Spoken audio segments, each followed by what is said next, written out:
I had forgotten in a matter of weeks just how beautiful our speaker is. Stunning. And I appreciate your willingness to share your experience, strength, and hope with us. And let's give Lori a big welcome.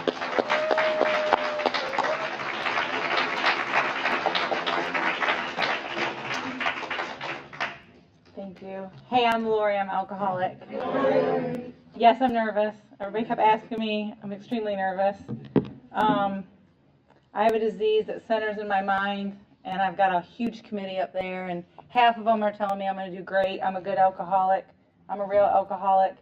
The other half is telling me I'm a fraud, and I'm going to do terrible. And they're fighting with each other. And I don't know if anybody can relate to that. That is pretty much what I've struggled with my entire life. My first sponsor told me when I get asked to do my story to just pray and come up here and share my experience, strength, and hope with you. What it was like, what happened, and what it's like now. And so I hope that God will use my story and something I say tonight will help somebody. I do have a couple notes just in case I go completely blank. I grew up in Michigan. Everything that we did growing up involved alcohol. My parents drank. When we were younger, everybody drank. There was, alcohol everywhere. So I never knew what it was like for there not to be alcohol. As I got older, I realized and called my father an alcoholic. However, I didn't even have a clue what an alcoholic was. I just knew that people that went to AA were quitters, because that's what we talked about, and that would never be me. Just a normal, I was middle child. I had an older brother, younger sister. I had another older brother and sister that grew up, but not in our family. My mom was a nurse. My dad worked at Sears. He was a salesman, and just a normal, I don't know. Down in the South, I think you guys have it made. It's so beautiful down here. The sun shines. Up there, it's not sunny for many, many months. So winters were miserable, but for as far back as I can remember, and my earliest memories are like kindergarten, I never felt like I fit in. Like, just inherently did not belong anywhere that I was. Sometimes that even included, like, with my family. Like, I always felt like they were leaving me out, and I didn't belong, and I was uncomfortable. I was a good kid because I was a middle child, and I want to make everybody happy and everybody get along. So I did everything in the right order, went to school, didn't drink, didn't get in trouble. My first time I can remember drinking, I drank some beer out of the refrigerator with a friend, and then that was kind of cool, but I was like, I don't know, maybe 9th grade. And then maybe around 10th grade, I went to a party and got really drunk on Bartles and James wine coolers in the hot tub. And I know I blacked out, and I know I got sick, and that's all I can remember. I must have liked it because I drank again, but not very often. But looking back, every single time I drank to get drunk. From the very first time. And that was like a realization that, like, oh, I forgot, I don't know if I told you my sobriety date. It's January 1st, 2018. Whenever I drank, so there was just sporadic. I remember, little memories of getting drunk with kids in high school, and I always got really drunk, blackout drunk, and I don't know how I got home, but somebody always took care of me. Went off to college, didn't really drink a lot, but when I drank, I got drunk, and somebody always took care of me, and I'm not sure how that happened or whatnot, but still that feeling of not belonging was always there. And I can remember when I went back to my hometown, it's the kind of hometown that has bars on the corners, just like you'd see in the shows. I remember going into the bar, and there were all the kids from school. And I was like, look, they're going to see me drink. Because, I was such a goody-goody that I don't know that anybody ever thought, in my head, that's what I thought. I thought everybody thought I was a goody-goody. But, we don't ever really know what people think about us. But I remember just thinking I was so cool, and I'm going to drink, and I'm going to hang out at the bar, and that's what I did, and got drunk and drank with my family. Always ended up blacking out. There was just I never could get enough alcohol. And I remember when I came in the rooms, and they said, it's the first drink that gets you drunk. I was like, what? I don't know about you guys, but I drink a lot more than one. And then it hit me. It's the first drink that I put in my body, and then that drink takes the drink, and then the drink takes me. I did everything. I changed careers. Like, through all of it, I just never, no matter what I did, I never felt like I fit in. college, didn't fit in. Got my first job, I just didn't feel like I fit in. I didn't feel like anybody liked me. Didn't think I did anything right.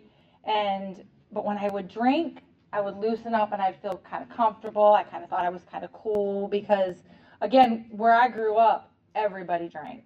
Like, I'm not saying everybody around me was an alcoholic, but everybody drank.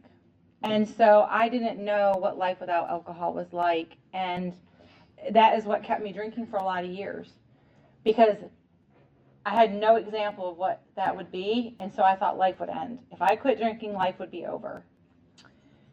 I changed careers, I changed relationships, I changed places. I did all of them. I moved around the country, changed different jobs, different boyfriends, always looking for that next thing was going to be the thing that made me really, really happy, right? That next job was going to be the job that was going to make me happy. The next location, the next whatever it was always, when I get here, I will be happy.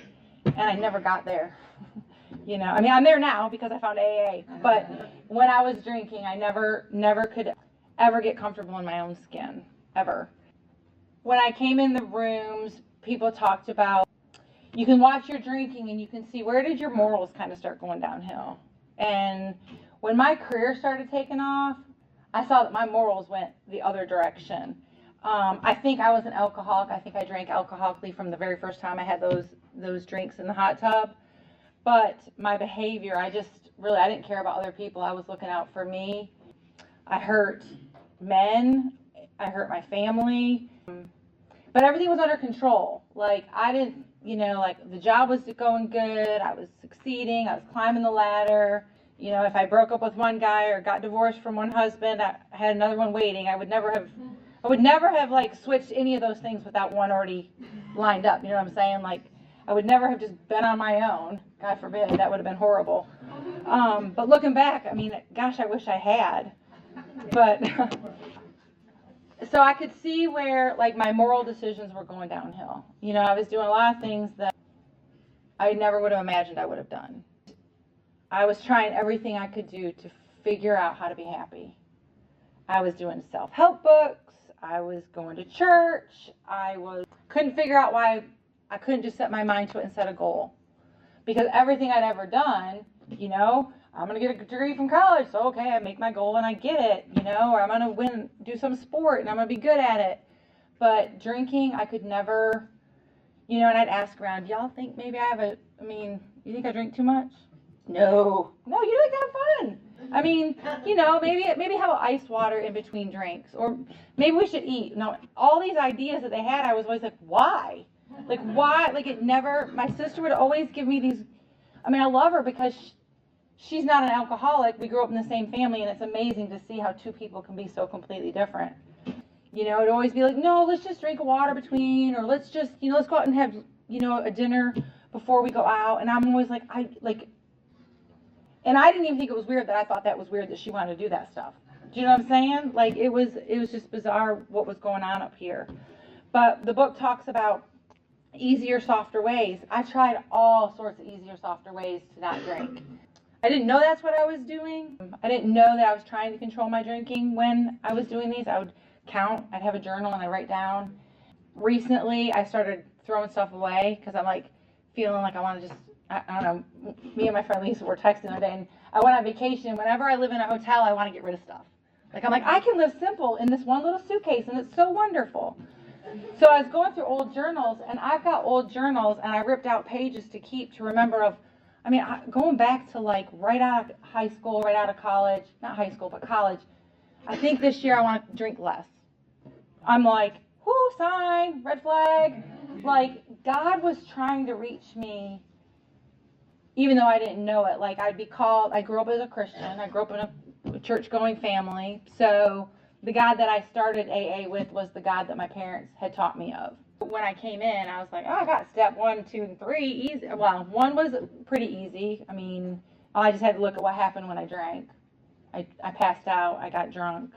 And 2 and 3, I was just like, I got God. I grew up in the church. Check. Let's move on. Let's go to 4. Let's make this list.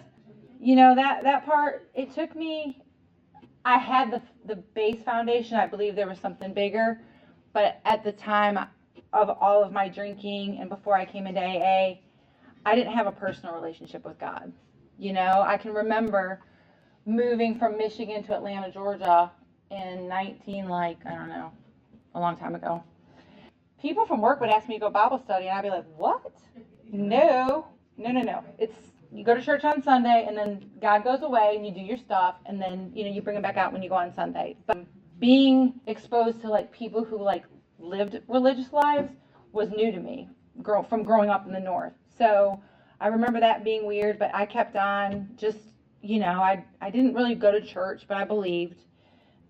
And the other thing I really remember a lot is in the end of my drinking, maybe a couple years, you know, I'm asking around in the family, do you guys think I have a drinking problem? Nobody thinks I have a drinking problem, because they don't know that I'm drinking every night by myself at my house and passing out and blacking out. And I've got a little girl.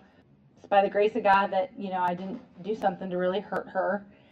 I would pray, and I've heard it called foxhole prayers. I never heard that until I got to AA, but I would pray, please, God, just tonight, let this be the end. Tomorrow, let me wake up and not drink.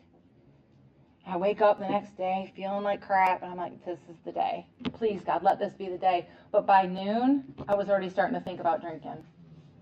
And there's where the problem started, right? I thought about drinking all the time. I didn't even know I was doing it. You know, the things that I was doing when I was drinking, like going on vacation with my family and coming up with reasons to get in the car and go somewhere. Oh, we ran out of something. Just so I could get alcohol and sneak it into the hotel rooms and just have it someplace where I could get it where my family didn't. I mean, I'm sure they knew I was drinking. But, I mean, I would hide beer bottles behind the beds. I hid alcohol in my house.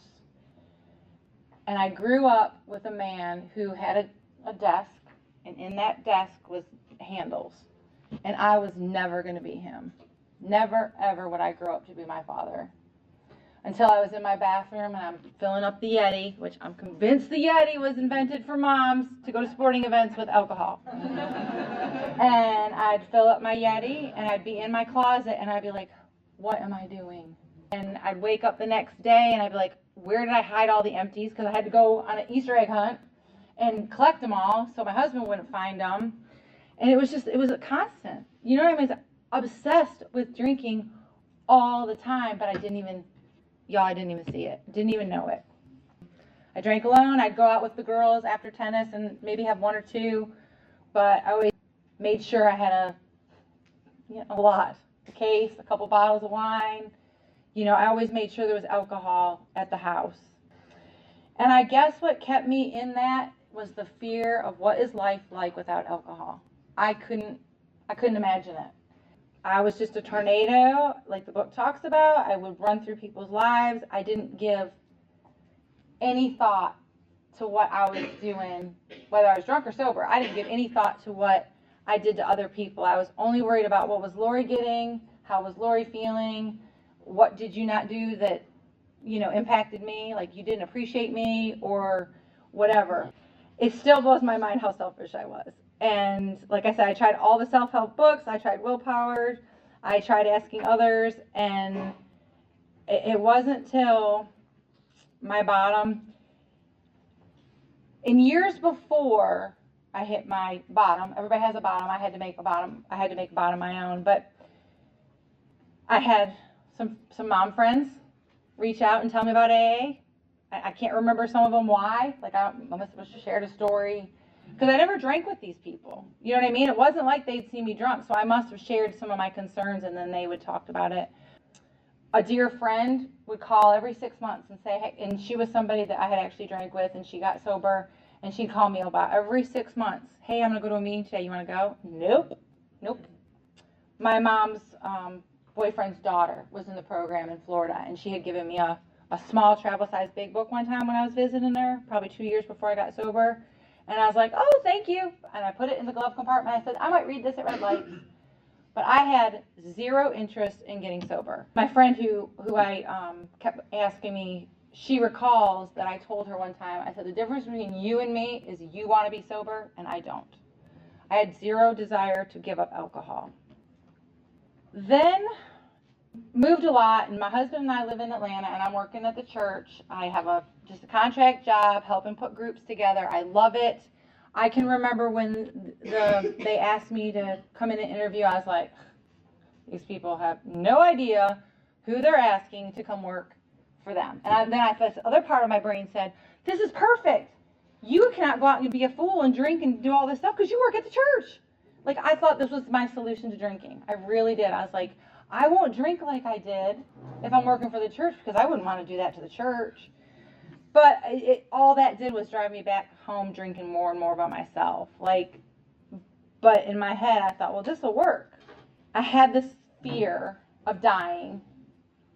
For me, it's Jesus, meeting him and being like, whoa, what? You know what I mean? My fear was waking up and being dead. More than that, I was fearful I was going to kill my daughter, because by the end, I could care less if I died, to be honest. That would have been a blessing if God would have taken me, because I was so miserable. But I didn't want to kill her. She was only, I think, 4 when I got sober. So that fear kept getting bigger and bigger. My drinking was starting earlier and earlier. One time I went to go pick her up from school, and I couldn't drive. And thank the Lord, a neighbor was in the subdivision, and I called and I said, will you take me up to the school to get my daughter? I can't drive. It was like 2:30 in the afternoon. She took me up there. I went in, I got my kid. I still don't know how the school didn't, like there's all these things where I'm like, God's protection was over me, and I didn't even know it, because I don't know how those people didn't know I had been drinking when I went and got my kid. So all these things were starting to happen.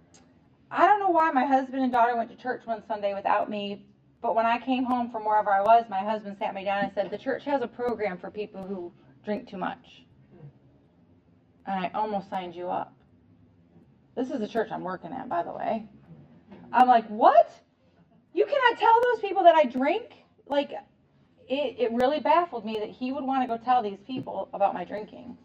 Because he was the problem. I wasn't me, right? If he would just appreciate me and know everything I've sacrificed for him and my daughter, well, then I wouldn't drink like I do. Like, these were delusions that were in my head that I believed. Like, if they would just behave, I would drink normal. Him saying he was going to go to church really kind of got me a little bit, I better look at this. And then the final thing that really, I was an elf at the school thing with some other moms. And that afternoon, it was a Friday before break, there was a really bad car accident outside of our subdivision. And it closed the road, and I was sitting in the chair and my phone rang, and one of the moms I was working with, because remember, in my head, I think nobody knows what's going on. I'm not hurting anybody. One of the moms calls me and she says, I just want to make sure that wasn't you in that car accident. And I don't remember because I was still pretty hungover, but she let me know that she knew that I had some alcohol in my breath and was probably drinking and not all there in the morning when I was working at school. And that scared me. Because then I was like, the gig's up. People are starting to notice. So I came up with a plan. I don't like my husband. I don't want to quit drinking. I might have a little bit of a problem, but remember, I called my dad an alcoholic, but I didn't know what an alcoholic was. I thought that my dad could quit drinking if he loved me enough. So I'm thinking, if I get my life figured out, if I get the people in my life figured out, I won't drink like I do, and I'll be fine, and I can go back to being fun, which I don't know when I was ever fun. But I start reaching out to some of these people who I knew were in AA. I start asking questions. Am I going to lose all my friends? Well, Lori, if you lose all your friends, they were probably drinkers anyways. You know what I mean? Like, they all had great answers, and are you sure it's not a cult? Because I'm like, all of the people that I know that are in AA are really happy. Like, are you sure there's not something weird going on there? No, it's not. We're just happy to not be obsessed with alcohol anymore. I made a decision. I'm like, okay, this will work. I'm going to go to AA for 1 year. I'm going to get sober. I'm going to get divorced. I'm going to get my kid. Life is going to be good, and I can go back to drinking. So I came in the rooms on January 1st, 2018, and I don't know why God did this for me, because I was pretty convinced he hated me. But from that day that I walked into the rooms of Alcoholics Anonymous and picked up my white chip, I'm not going to say I haven't wanted to drink, but I haven't had the obsession. It was probably about 3 months in, I was sitting in a meeting, and they're talking about how selfish alcoholics are. And I was like, whoa, whoa, whoa. I'm in the wrong place because I'm selfless. I quit my job. I've moved all over the country. I'm raising my daughter. Like, you people got the wrong person. And then I listened to what they were sharing, and I was like, oh, that's selfish? Like, it was like all these light bulbs were going off, and I was like, I'm super selfish. Now, it still took me a little while, but I was listening to what people were saying, and it amazed me that there were other people that felt like I did. There were other people that didn't feel like they fit in wherever they went. There were other people that hid their alcohol. There were other people that were just full of shame and remorse all the time. I didn't even realize that I kept drinking because I wanted to cover up all that ick. If I just kept drinking and not feeling, then, I wouldn't have to acknowledge that I was kind of a piece of crap. So I stayed in the program, and I got a sponsor, and I worked the steps. After some time, I started doing service work, leading meetings, being discussion leader, and I loved it. I loved everything about AA. I loved the way I felt about myself when I went in the rooms. I liked all the people I met. Never felt like I didn't belong. I had 2 months sobriety, and I went to Australia to visit a friend, and I called strangers, and they'd come get me and take me to meetings. It was the coolest thing ever. It was just this experience, and still I wasn't going to stay. I was just going to do a year. But the longer I stayed in the program, and the more I worked the steps, and the more I talked to other alcoholics, it was exceedingly clear that I was an alcoholic, a real alcoholic. I have an obsession of the mind, and when I start thinking about it, I can't stop thinking about it. And then when I put it in my body, I can't stop putting it in my body. I worked the steps, and I tried to make friends. I came in the program, I wasn't lonely from friendships or anything like that, but I had a goal. You know what I mean? I didn't need you guys. I was just going to check these boxes and get my life in order. And what a blessing I didn't even expect was the friendships that I have in these rooms. All these ladies that drove from South Atlanta, because I know y'all think we live far, far away. It's really not that far. When we leave here at night, it takes us about 40 minutes to get home. So, some of these women I'm extremely close with. They know a lot of my deep, dark secrets. Some of them I talk to every week. Sometimes, some of them every day. Some of them I see just at our Monday. Some of them not often, but I bet you any of them I could call. If I needed somebody, I've got a whole bunch of people.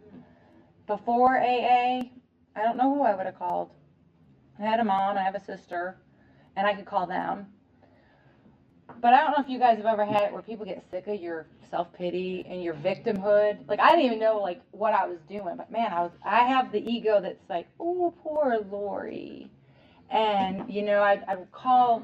There's a part in the book that talks about relying on other people too much. I relied on everybody too much. I wanted my mom to know what the right answer was and to tell me what to do. I wanted my sister to fix me. I wanted my therapist to fix. I just wanted, when it talks about our instincts, I couldn't get my needs met. I didn't know how to do it. I missed all those classes growing up about how to take care of Lori. So I drank. What's it like today, man? I have hope. That's what you guys gave me when I came in and I listened and I got engaged. I have this hope that it can be better. And I can remember the day sitting in the parking lot. It's in between Kroger's and Target in our little town. And I called up I was already in therapy, and my therapist was already telling me that I needed to go to AA. But I called up this hotline. I'm like, I don't want to live. I don't want to die. I just want to get in my car and run away. That's where I was. I just wanted out. Loved my husband, loved my daughter, but they drove me I just couldn't deal anymore. And that sweet lady helped me take some steps medically to get safe and then get into the program, and I don't feel that hopelessness anymore. I don't feel life is not sunshine and rainbows and happiness all the time. And I can remember the first time I was woo, I was on my pink cloud, and somebody said, "This too shall pass," and I was like, "Why are you killing my joy?" But I'm glad that that person did, because now when I have low times, I know that this too shall pass. Like, I came into the rooms like this, and now I might like be like this. I'm never gonna be like this. Never. I'm an emotional person. I'm very passionate, and like my husband says, I'm very sensitive. And the two people that I'm most sensitive with are my husband and my daughter, who happen to be the same husband that I wanted to get divorced from. I got this connection with the higher power. A friend told me I needed to have a God of my experience, a God of mine. And I didn't really quite get what that meant. I'm like, I got this God, you know, I was taught about him growing up. The more I worked, about 2 years into my sobriety, maybe 3 years, I wanted to go deeper. I went to this retreat in Birmingham with a bunch of the people that I know, and it was kind of an eye-opening experience. It was very spiritual. They went through the steps real fast. It was my first experience with doing something like that, and I just wanted more. I don't know if anybody can relate to that. I just couldn't get enough. I wanted more. I wanted more conferences. I wanted more time with the women. I just wanted to know more about the big book. At that time, I got a new sponsor because I wanted somebody to take me through something that's called the Big Book Awakening. And nothing, like, I love my sponsor I had. She got me sober. She's still a good friend of mine. I just wanted somebody to take me a little deeper, so I got a new sponsor. And this woman changed my life. Like, she could be my daughter. She has way more sobriety, but she could be my daughter. And she had experiences in her life that she brought into mine to help me see my life differently. And we went through the steps, and that's when I got a God of my understanding. I got a God that I could see and show up. And in the big book, when it talked, my favorite part is like, God is either everything or he's nothing. I'm like, what? That's kind of weird. Like, I mean, I just want to take the parts I like, and the other stuff I want to get rid of. But now I really try super hard to look at where's God. And an example, like, my house flooded, and I'm like, okay, where's God in this? Like, this is terrible. But once I got all clean and got through it, and I was seeing little places where I think maybe God was. Like, maybe he was there to put us outside so that we could see some things going on in our neighborhood. Like, I don't know. But I know that I don't always know what God wants for me or what his will is for me, except for that I know he doesn't want me to be drunk. I know that 100%, that God does not want me to be drunk. So today I have this awesome higher power that speaks to me through you guys. I have an open mind to accept the fact that every single person in here has a different higher power. But somehow I think they all get up there and talk, and they're like, hey, what's yours doing? Like mine's got this whole conversation going on in her head right now. And what's yours thinking about, because we're always thinking about something. I mean, this brain just keeps going. The more sobriety I get, though, the calmer it's getting, the more peaceful it's getting. Where I'm at in my sobriety is I don't want to drink. I'm not going to say there haven't been times when some people have come over and drug me off the floor because I'm crying, because my life is out of control with something, my marriage, my child. I want a job. I want to be important, like life things. And I don't have alcohol to deal with it anymore. And so I use the tools that you guys have taught me. And sometimes one of the tools is calling somebody and saying, hey, come over. So I'm working on my emotional sobriety and my spiritual growth and my relationship with trusting my higher power. I lived for so long in Lori's will. I wanted it Lori's way, and it's taken me a lot of years to see that. I mean, I don't know. I graduated from college, so I'm kind of smart. But, like, that whole thinking back to the first year, I really thought I was selfless, And this book, I'm reading through this book, and this book is talking about all these different ways of self being bad. And I'm like, oh, I could relate to all of that. Like, the stuff that was in the book. Like, this, I love this book. I mean, I don't know, if you're not in this book and you're not, like, in love with what you're reading, get somebody to go through it with you. Because I'll read something with a sponsee, and I'll be like, oh, I don't ever remember reading that before. It's like it comes alive. I'm glad that for some reason when I came in, I was willing, I was honest, and I was open. I think that those three things Because when I came in and I already had that deadline of a year, I was like, well, I'm not in a hurry. You know, everything I've ever done in my life, I wanted to get to the top as fast as I could. The part in the book that talks about, were you ever a worker among workers? I was never a worker among workers. I always wanted to be the best because I thought if I was the best, then I would like myself. If I got there. And so I came in here, and since I had already given myself a year, I'm like, I'll just sit back and do it and participate, but I'm not in any rush. And I'm really glad for that because I didn't miss anything. You know what I mean? I took it slow. I read the whole book. I read all the stories in the back. I got the 12 and 12. If somebody recommended another book like Living Sober, or I'm scared to even, like mention because I don't know which ones are approved and not approved, but anything that anybody recommended to me, I did. I read it. If you told me to call you because you had experience with whatever problem I was doing, I was on the horn. I was calling you. Like, if somebody made a suggestion to me, I did it. I'm still very active in working my program. Right now I'm going through the 12 and 12, and I'm trying to answer every single question. That's really hard. There's a lot of questions in there. I have this sense of belonging today and a sense of purpose. I still don't know what God wants me to be when I grow up, but I know He wants me to be sober, and I know He wants me to show up in AA, and I know He wants me to carry the message to somebody else who is sick and suffering, because I think about my dad, who I called an alcoholic to his face. I had no idea what an alcoholic was. I had no idea that my dad couldn't stop drinking by himself. All those years that I thought if you just loved me enough, you'd quit. And you know what? I didn't love my kid enough to quit, until I got AA and God helped me and you guys helped me. And there's nothing better than living this way. I love AA. I wish I could. I'm in this place. I got things back, right? Like you get sober and I got my marriage back and I got my child, and I don't get to do as much with my friends in meetings and in service work, and I miss that. And I look forward to that season when I'm an empty nester and I'm like GSR and going to the conventions and doing all the fun stuff. That's exciting to me. This life is so great. I'm so thankful for AA. I'm thankful that every day is not a good day. I still struggle. I still struggle with control over people in my family wanting them to do what I want them to do and to see that I'm so selfless. But today I have a new dialogue. I tell myself, hey, Lori, you have got to figure out what the problem is because you're demanding more from them than they should have to give you. I go through life today and I don't want to drink. That's not my first answer to every problem. And it's a miracle.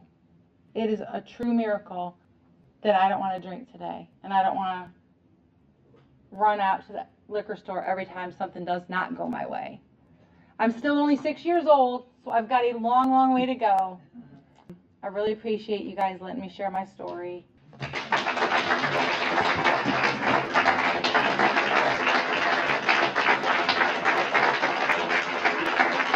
Lori, that was wonderful, awesome, thank you. And I'll bet right now, those two Loris, they're not fighting.